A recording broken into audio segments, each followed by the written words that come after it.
저는 서울에 살고 있는 28살 여성입니다. 평소 엄마가 사연을 많이 보시고 옆에서 가끔 보던 게 전부였는데요. 세상 사람들이 정말 이런 많은 사연을 가지고 사는구나, 진짜일까 생각했는데 그 일이 저한테도 일어났지 뭐예요. 저는 아직도 그 일을 생각하면 어떻게 그렇게까지 할 수 있을까 생각이 드는데요. 부모님은 지나간 일을 굳이 떠올려봤자 좋을 것 없다고 하세요. 그저 서로 조심하고 또 조심하면 된다고 말씀하시거든요. 어떻게 보면 인생에 대한 쓴 경험이라고, 인생 공부라고 좋게 생각하고 있습니다. 하지만 곱씹어보면 괘씸한 일이었기에 쉽사리 잊히지 않아요. 제가 결혼은 미친 짓이라고 생각하게 된 계기에 대해 말씀드리고 싶어서 이렇게 글을 적게 됐네요. 불과 2년 전에 일어났던 일이거든요. 저에겐 위로 3명의 오빠가 있습니다. 큰 오빠와는 15살, 둘째 오빠는 14살, 셋째 오빠와는 8살 차이가 나고요. 딸이 귀했던 저희 집은 제가 늦둥이로 태어나자 너나 할 것 없이 금지옥엽처럼 아끼면서 키우셨어요. 하지만 아들만 키우셨던 부모님은 저도 예외는 없다고 하셨습니다. 여자의 몸으로 세상을 살아가려면 혹독하게 자라봐야 한다며 엄하게 훈육을 하셨거든요. 여자라서 남자라서가 아니라 스스로 무언가를 해낼 수 있는 자신감을 심어주기 위해 노력하셨어요. 돈의 소중함을 알기 위해 용돈 기입장은 물론이고요. 한 달에 10만 원을 용돈으로 주셨는데 모자란 돈에 대해서는 각자 알아서 해야 한다는 룰이 있었습니다. 결국 내가 필요에 의해 생긴 부분은 어떤 방식을 사용해도 상관없으니 아르바이트를 하던 대회에 나가 상금을 타던 극복해 나가보라고 하셨죠. 가격이 조금 나가는 전자기기를 산다거나 휴대폰을 바꾸거나 할 때에는 그 물건이 왜 필요한지 조목조목 따져 엄마 아빠가 들었을 때 납득이 가야 허용이 됐고요. 어떻게 보면 너무 짠순이 기질로 키운 거 아니냐 하시는 분들도 있으시겠지만 제가 바라본 부모님은 자식들에겐 한없이 다정다감한 분들이셨어요. 공무원이셨던 부모님은 얼마 전에 정년퇴직을 하셨습니다. 집 근처 학교 앞에서 작은 분식집을 차리셔서 제2의 인생을 보내고 계세요. 자식들에게 먹인다는 마음으로 직접 새벽장을 봐오셔서 음식을 하십니다. 메뉴가 떡볶이, 순대, 튀김, 어묵 이렇게 4가지로 단출하지만 나름 동네에서 유명한 맛집이랍니다. 깔끔하고 똑부러지는 엄마의 성격에 결혼 초부터 알뜰살뜰 재테크 주식 투자를 많이 하셨대요. 운 좋게 수익률이 좋아져 여유 자금이 생기셨고 분식집을 차린 건물을 사들이기까지 했죠. 연금과 월세를 받으며 분식집을 운영하며 행복한 노후를 보내고 계십니다.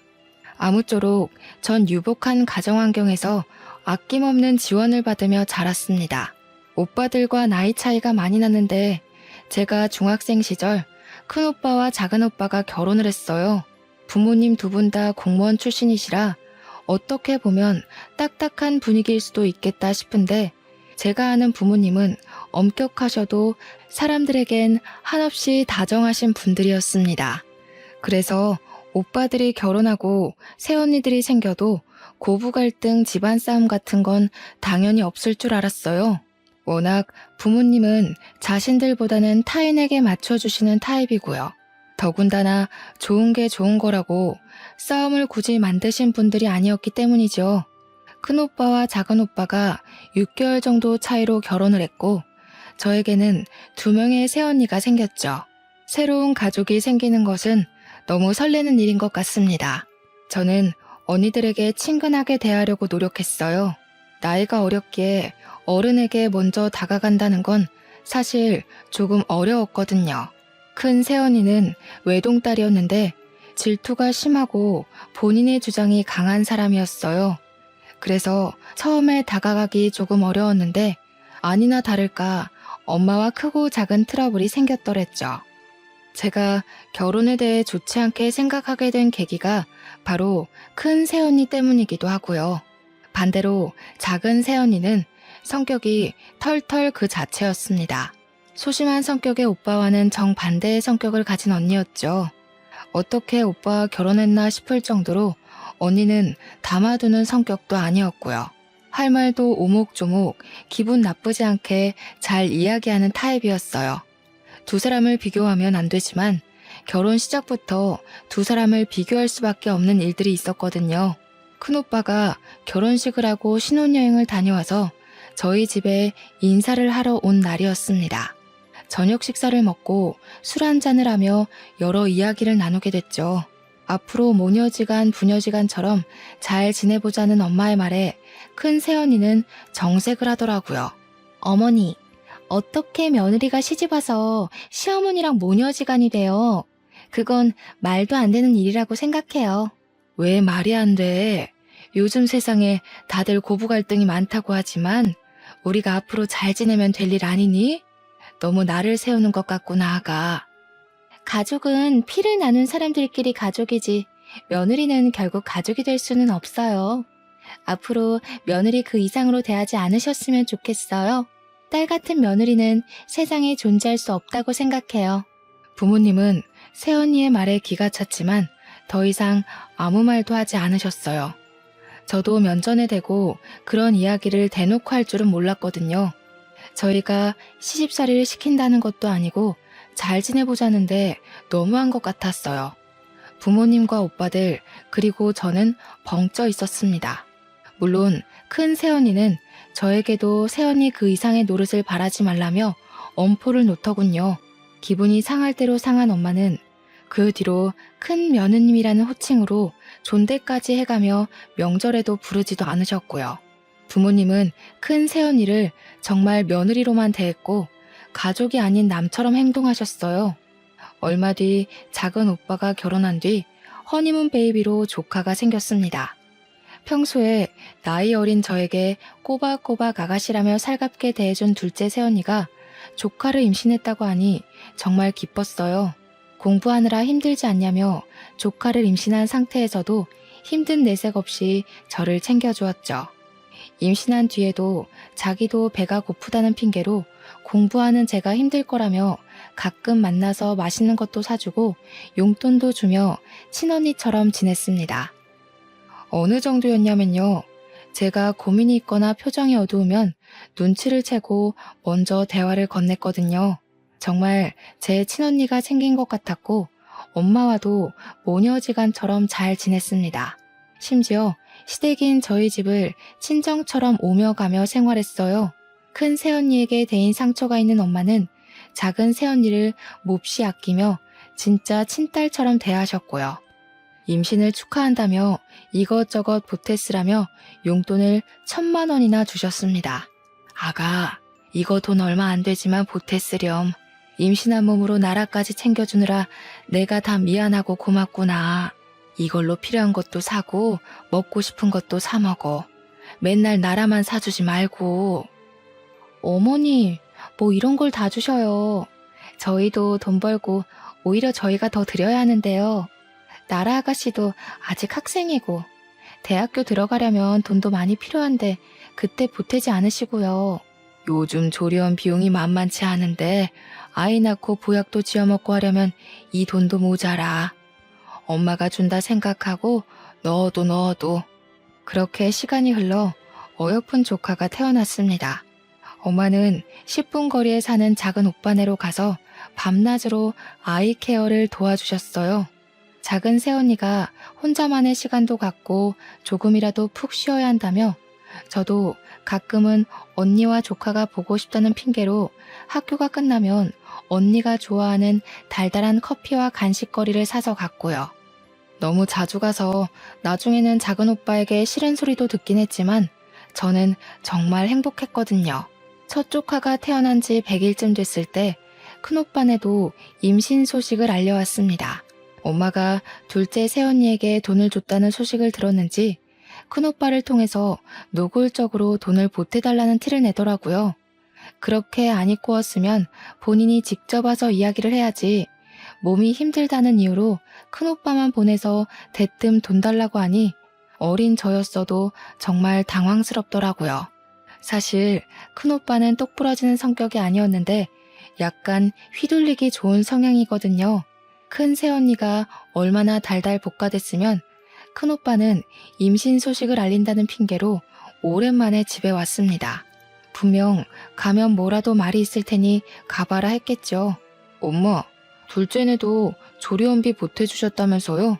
저 이번에 이직하고 집사람도 직장 그만두고 돈이 조금 부족할 것 같아요.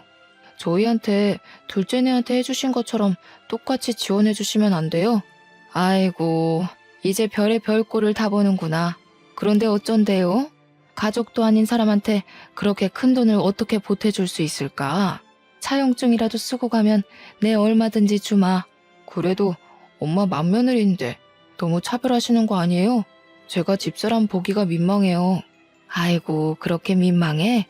나는 온 가족들 앞에서 남처럼 대해달라는 큰 며느님 말씀대로 그렇게 해준 것 뿐인데 차용증 쓰고 가져가라고 큰 며느님께 전해주시고 이제 그만 가봐. 빈정이 상했는지 큰 새언니는 몇 통 하지도 않던 연락을 거의 끊다시피 하더군요. 시간이 흘러 둘째 조카가 태어나 집안에는 아기 울음소리가 끊기질 않았어요. 하지만 둘째 조카가 태어났음에도 불구하고 엄마는 큰오빠 아기를 안부 정도로만 물을 뿐이었습니다. 가끔 메시지로 사진을 받아보는 정도였고요. 아이가 태어났는데도 자신에게 발걸음도 하지 않자 큰 새언니는 그게 기분이 상했나 봐요. 3, 7일이 지나고 나서야 아이를 데리고 집에 왔는데 저희 부모님 앞에서 엉엉 울더라고요. 어머니, 정말 너무하신 거 아니에요? 왜 저희만 가족으로서 인정을 안 해주세요? 그리고 왜 저희만 외톨이로 만드세요? 아기가 태어났는데 누구는 용돈도 주시고 애도 봐주시고 차별이 해도 해도 심하잖아요. 정말 너무하세요. 큰 며느님아, 당신이 며느리는 가족이 될 수 없다면서요? 저는 남처럼 대해달라길래 진짜 그렇게 대한 것 뿐인데요.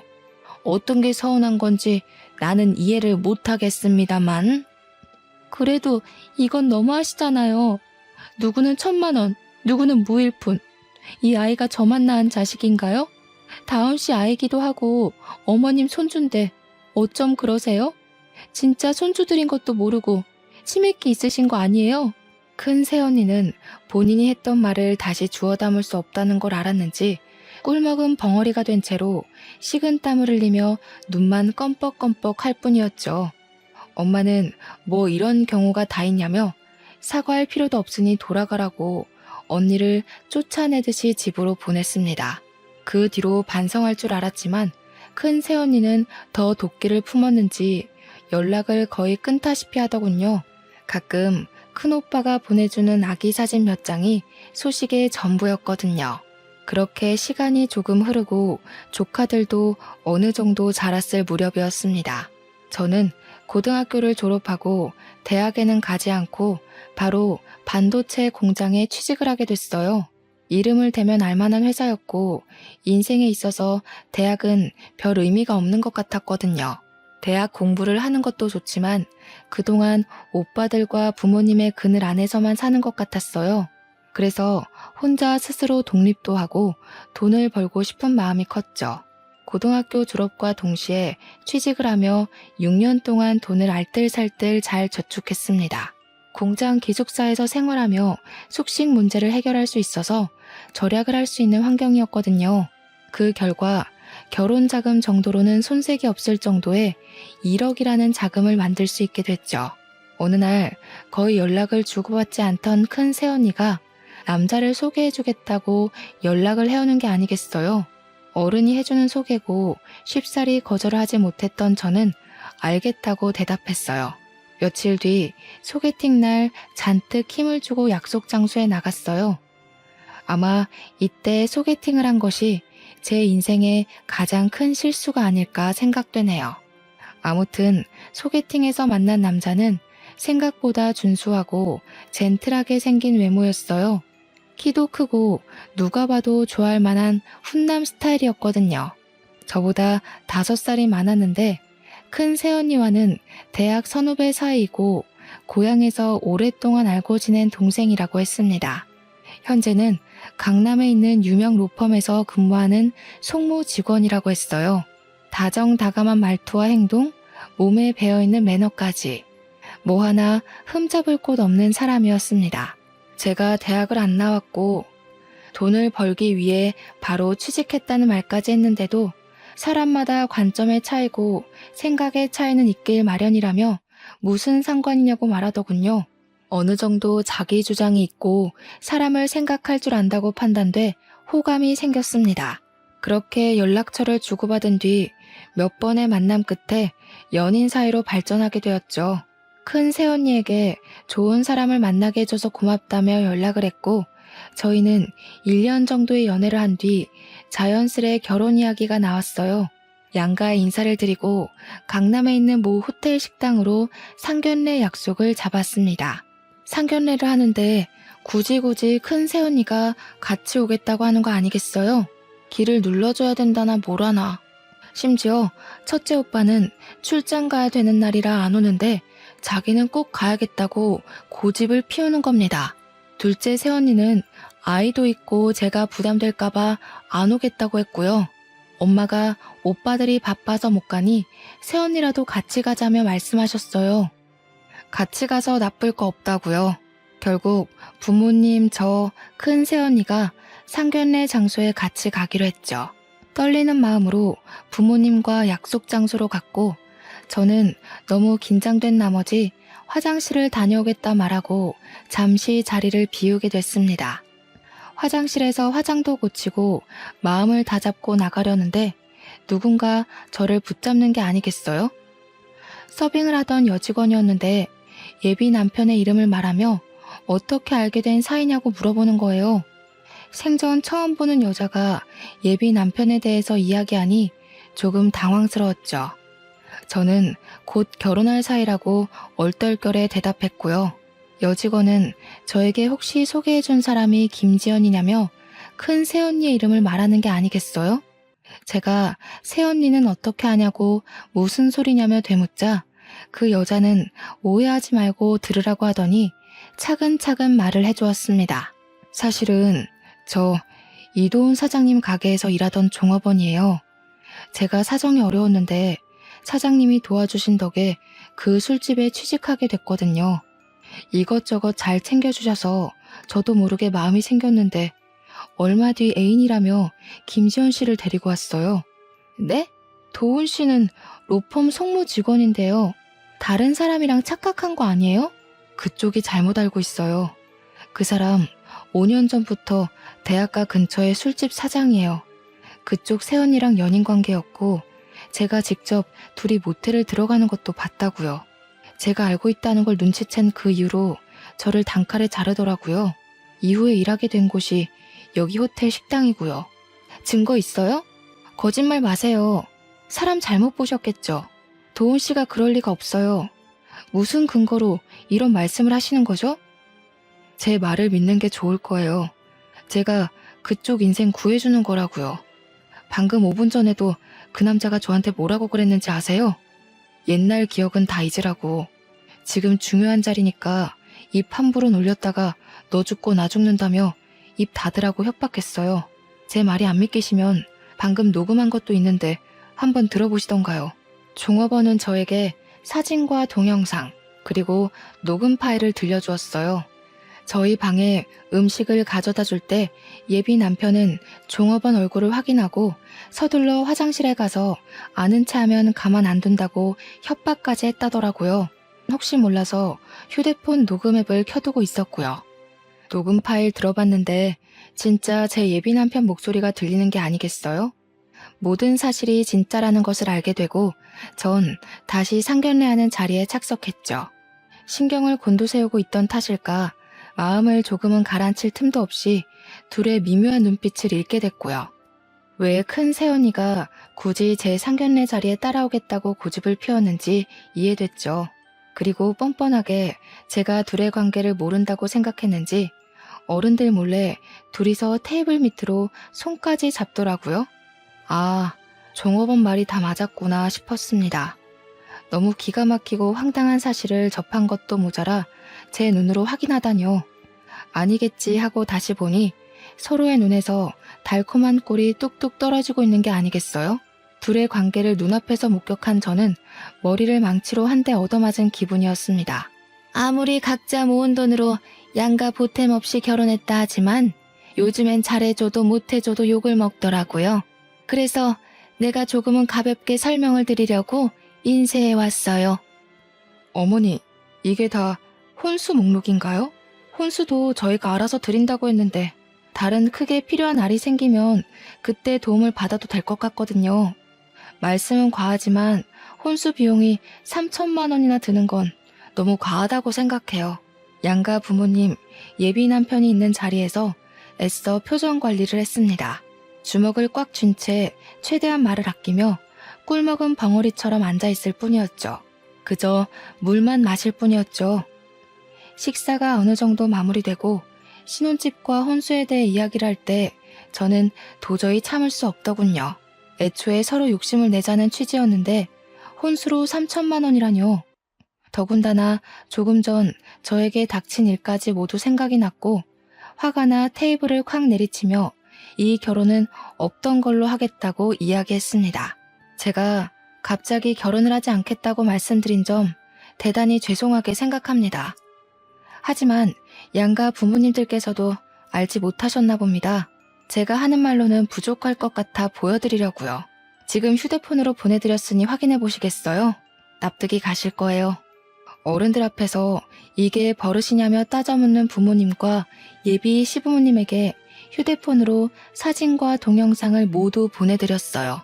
그리고 그 여자가 들려준 녹음 파일을 켰죠. 그것들을 듣고 보는 어른들의 표정이 점점 어두워지기 시작했습니다. 그리고 어떻게든 빠져나가려 땀을 삐질삐질 흘리는 예비 신랑과 큰 새언니의 표정이 가관이더군요.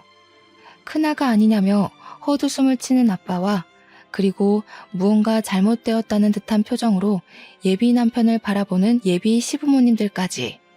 이게 다 사실이니? 누가 누구를 만나고 뭘 어찌해? 여기에 나오는 사람 이 여자 아가 아니 큰 며느님 맞아? 이게 다 뭐니? 자네 이게 다 뭔가? 설명을 좀 해주게. 입이 있으면 설명을 해보란 말이야. 엄마가 보고 계신 그 사진 동영상 속 주인공들이 다 여기 앉아있네? 말 안 해도 설명되시죠 어머님 아버님? 전 이 결혼 못합니다. 아니 안 합니다. 결혼은 없던 걸로 하고 저 먼저 일어날게요. 아니 사돈어른 이건 무슨 오해가 있는 게 분명합니다. 일단 진정하시고 자리에 앉으시죠. 중요한 날인지라. 오해요? 이렇게 사진에 떡하니 두 사람이 있는데 오해요? 이걸 보고도 그런 말이 나옵니까? 이런 경우 없는 얘 나라야. 일단 집에 가서 이야기하자. 큰 며느님 내일 아름이 출장에서 돌아오거든 당장 집으로 오세요. 그렇게 상견례 자리는 파투가 나고 다음날 부모님은 큰오빠네 부부를 호출하셨습니다. 부모님은 어떻게 된 일인지 들을 이유도 없다고 하셨어요. 당장 둘이 이혼하던지 시댁과 연을 끊든지 하라고 말씀하셨죠. 도대체 어떻게 살아왔길래 다른 날도 아니고 상견례 자리에서 그딴 일이 생기냐며 엄마는 노발대발하셨고 서방님 될 사람이랑 불륜이 가당키나 하냐며 난리치셨어요. 영문을 모르던 큰오빠는 큰 새언니에게 무슨 일이 있었냐며 상황 설명을 해달라고 되묻기 바빴어요. 큰 새언니는 오히려 악다구니를 쓰며 부모님에게 대들더라고요. 어머니, 말이 나와서 그런데 제가 뭘 그렇게 잘못했어요? 저 가족으로 받아들이지도 않고 남처럼 대할 때는 언제시고 제가 부모가 없어서 무시하는 거 아니세요? 왜 사랑은 아가씨가 다 받아야 되는 건데요? 큰 며느님, 뭔가 단단히 착각하고 있나 본데 들어봐요. 결혼할 때부터 남처럼 대하라고 했던 게 누구죠? 남편이랑 자식 두고 시누이 남편 될 사람이랑 불륜이나 저지르는 게 자랑인가요? 네가 감히 내 아들이랑 딸한테 이런 짓을 하고도 사람 취급을 받길 바라니? 결혼했어도 이 사람 회사 때문에 집에 잘 들어오지도 않고 가면 출장에 회사 야근해. 그리고 저한테 사랑을 줘야지. 뭐만 하면 우리나라 우리 막내. 왜 제가 받아야 할 사랑을 다 아가씨가 독차지하는 건데요, 왜? 언니, 양심이 있으면 말을 그렇게 하시면 안 되죠. 그거 언니의 자격지심 아닌가요? 제가 어려서는 잘 몰랐지만 지금은 너무 기가 막힐 따름이네요. 이제껏 언니를 조금이라도 좋은 사람이라고 생각했던 제가 제일 잘못인 것 같네요. 뭐라고요? 그래요. 질투나서 그랬어요.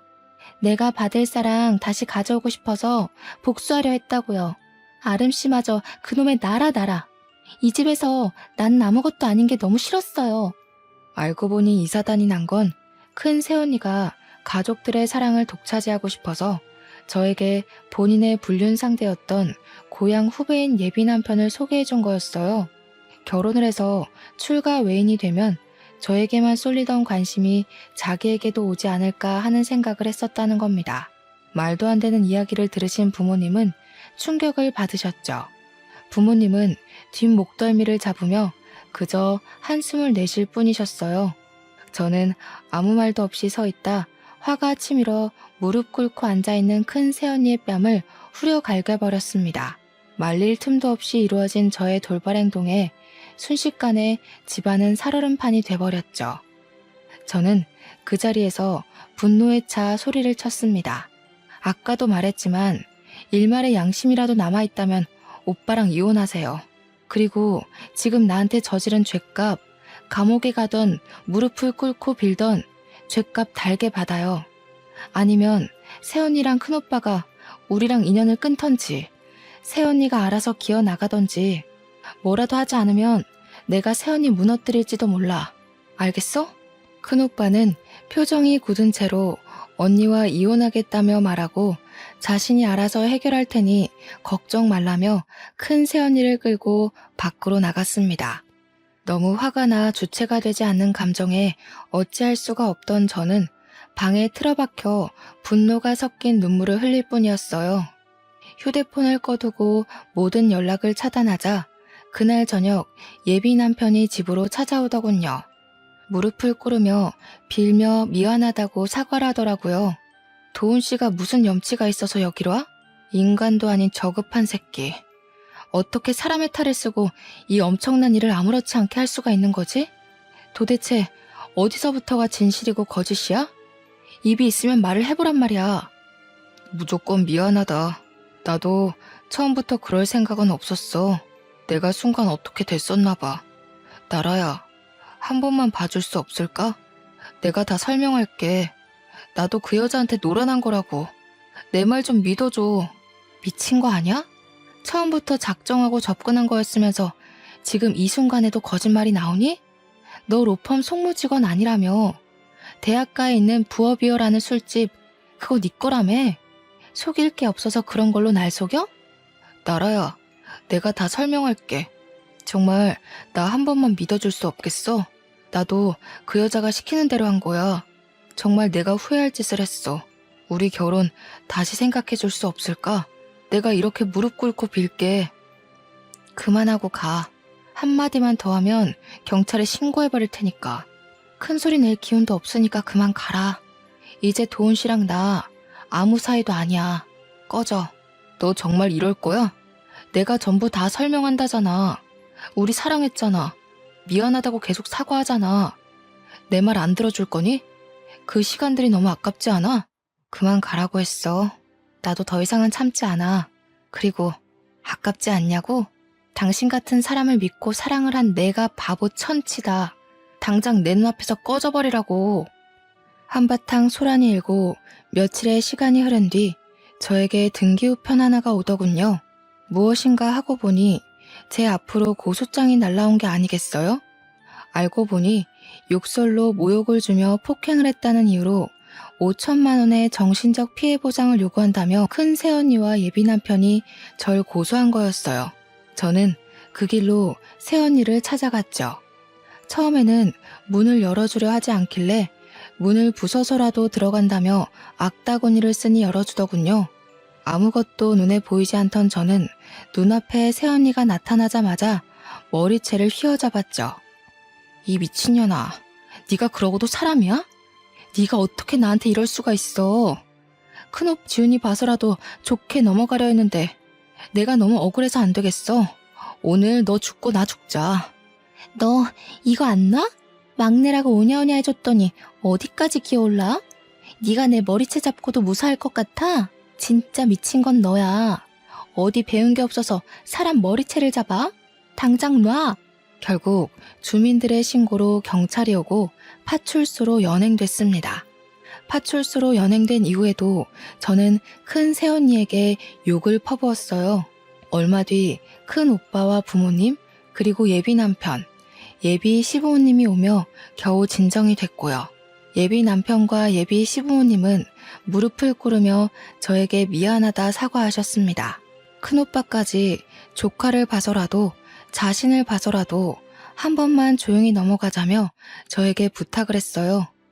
새언니는 아이 이야기가 나오자 그제야 조금 제정신이 들고 뒷감당을 할 자신이 없었는지 눈물바람으로 자신이 정말 미쳤었다며 미안하다고 빌기 시작했어요. 그 순간 해맑게 웃고 있는 조카의 얼굴이 아른거렸습니다.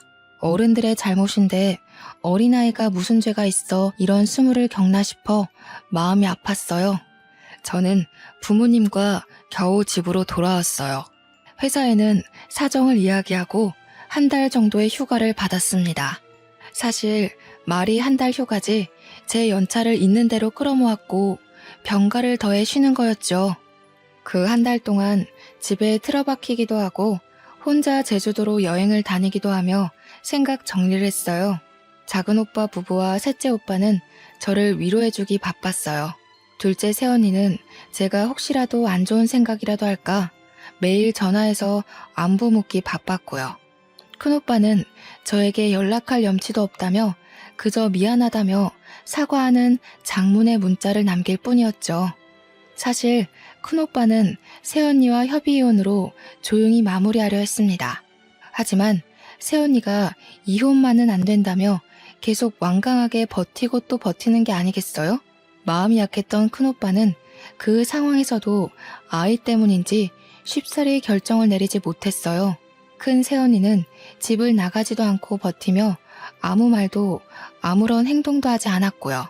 저희 가족 모두가 답답해하며 속만 썩혀가던 그때 이 상황을 해결해줄 구세주가 나타났습니다. 바로 둘째 새언니였어요. 둘째 새언니는 할 말이 있다며 저희 집으로 온 가족을 모이게 했죠. 자신이 나설 일은 아니지만 가족의 평화를 위해 조금 설치겠다고 하며 말을 하기 시작했어요. 큰오빠가 윗사람인데도 화가 잔뜩 난 표정으로 오빠를 다그쳤죠. 아주버님, 제가 뭐라 판단해드릴 건 아니지만 말씀드리고 싶어요. 아이와 가족들을 생각해서라도 빨리 결단을 내리셔야 해요. 그 정도 결단력도 없으면 인생 살면 안 됩니다.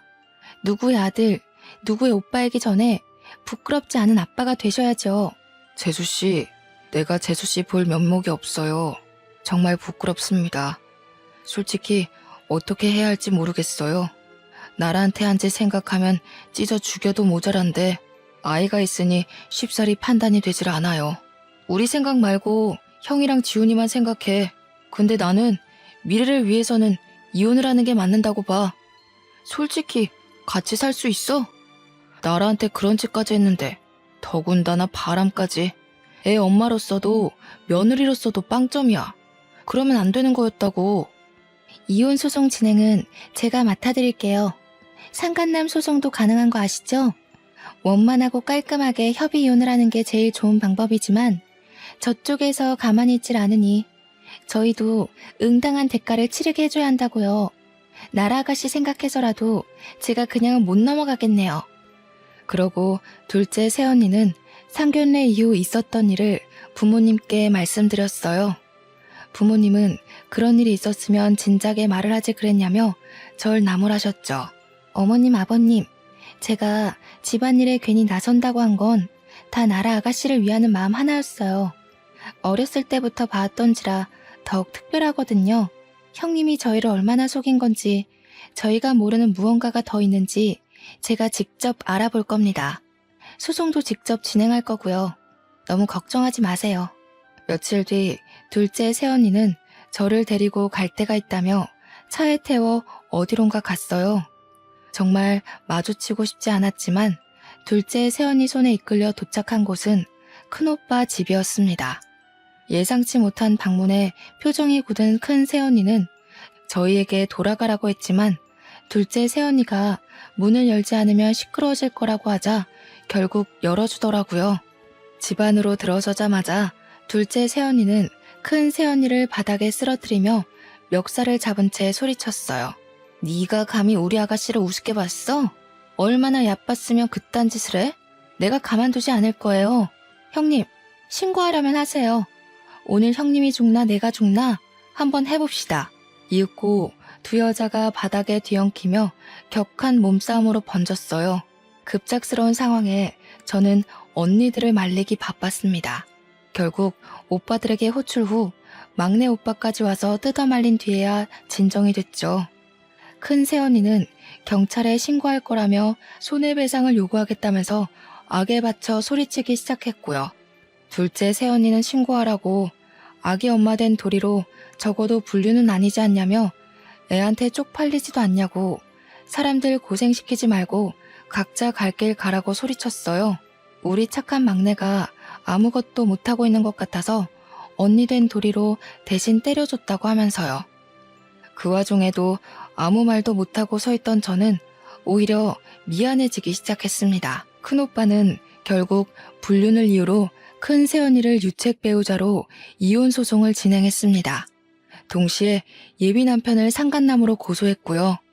변호사였던 둘째 언니가 직접 소송을 맡았고 제가 갖고 있던 사진, 동영상들이 결정적인 증거가 되어 양육권과 친권은 모두 큰오빠가 가져올 수 있었습니다. 큰 세연이에게 양육할 의지가 보이지 않으며 그럴 환경이 아니라는 결과가 나왔거든요. 동시에 큰 세연이는 큰오빠에게 3천만 원의 위자료를 주게 되었고요. 조카에게는 큰 상처를 주게 된 것 같아 마음이 쓰이더라고요. 너무 미안해하지 마. 우리는 응당한 대가를 치른 거야.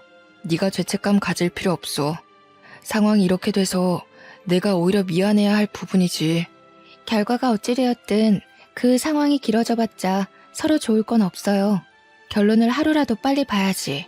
안 그럼 우리 나라 아가씨 마음 고생하다 죽을 것 같아서 제가 무례를 범했네요. 사과드려요, 아주버님. 큰오빠가 이혼을 하며 부모님은 한숨을 쉬며 어렵사리 말을 꺼내셨습니다. 아름아, 내 이렇게까지 하기는 싫었다만 이혼을 하는 마당에 뭐 하나라도 확실하게 해두는 게 좋을 것 같아서 말이다. 혹시 모르니 친자 검사를 해보지 않으련? 미안하구나. 미안하실 것 없어요. 저도 친자 검사 생각하고 있었습니다. 서로 불신만 쌓일 바에는 확실하게 해두는 게 저도 좋아요. 며칠 뒤 유전자 검사 결과가 나왔고 다행히 큰오빠와 조카는 친자 관계가 성립했어요. 지금 보니 새언니가 했던 말 중 거짓말이 아닌 유일하게 진실한 부분이었네요. 이혼 후 큰오빠는 조카를 부모님께 잠시 맡기고 일부러 해외 지사에 근무 신청을 해서 싱가포르로 떠났습니다. 둘째 새언니는 조카가 외로움을 느끼지 않게 살뜰히 챙겨주었어요. 나라 아가씨, 나예요. 아직도 내가 많이 밉죠? 아마 그 감정 오래 갈 거예요. 아가씨를 처음 봤던 그날부터 지금까지 나는 아가씨를 그저 부러워만 했던 것 같네요.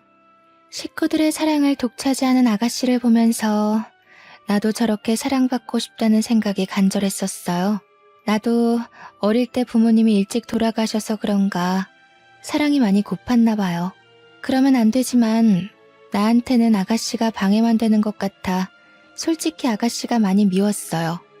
지금은 내가 잘못했다는 걸 깨닫고 물러나지만 굳이 아가씨에게 미안하다는 말은 하지 않을게요. 그동안 고마웠고 앞으로 좋은 사람 만나 잘 살길 바래요. 이 못난 큰 새언니, 아니 저를 훗날에 다시 만난다면 스쳐 지나가도 모른 척 해주세요. 잘 지내요. 큰 새언니는 이혼 후 저에게 처음이자 마지막으로 장문의 문자를 남기고는 그 뒤로 연락이 두절되었어요. 어디서 사는지 무얼 하며 사는지 알 수가 없더라고요. 큰오빠의 말로는 프랑스로 건너가 새로운 일을 시작할 것 같다고 하더라고요.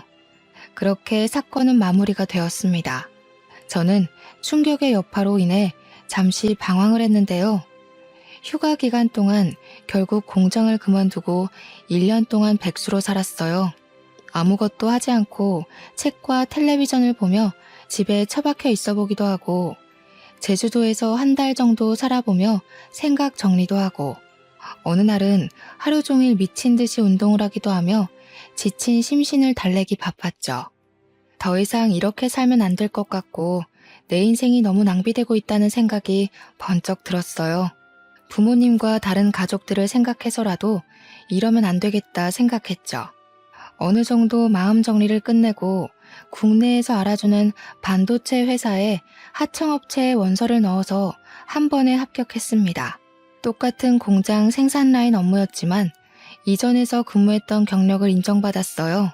전 그동안의 상처를 잊기 위해 누구보다 열심히 일에만 몰두하게 되었고, 2년 동안 근무 평점을 좋게 받아 본사 사무직으로 전환될 기회도 얻을 수 있었습니다. 그러다가 운이 좋게 반도체 회사에서 우리 업체의 직원을 추천해달라는 협력 공문이 들어왔는데요. 부서 팀장님의 추천을 받아서 서울에 있는 대기업에 입사할 수 있었습니다. 입사한 뒤에도 저는 맡은 프로젝트를 성공리에 마무리하여 진급도 빨랐어요. 상여금도 두둑이 받고 온전히 저로서 인정을 받아 가기 시작했죠. 입사한 지 2달 정도 되었을 무렵에는 이번 달 우리 회사 우수사원으로 선정되어 표창장까지 받았고요. 수수한 외모 덕에 회사 홍보 모델도 해보고 재미있게 생활하고 있어요.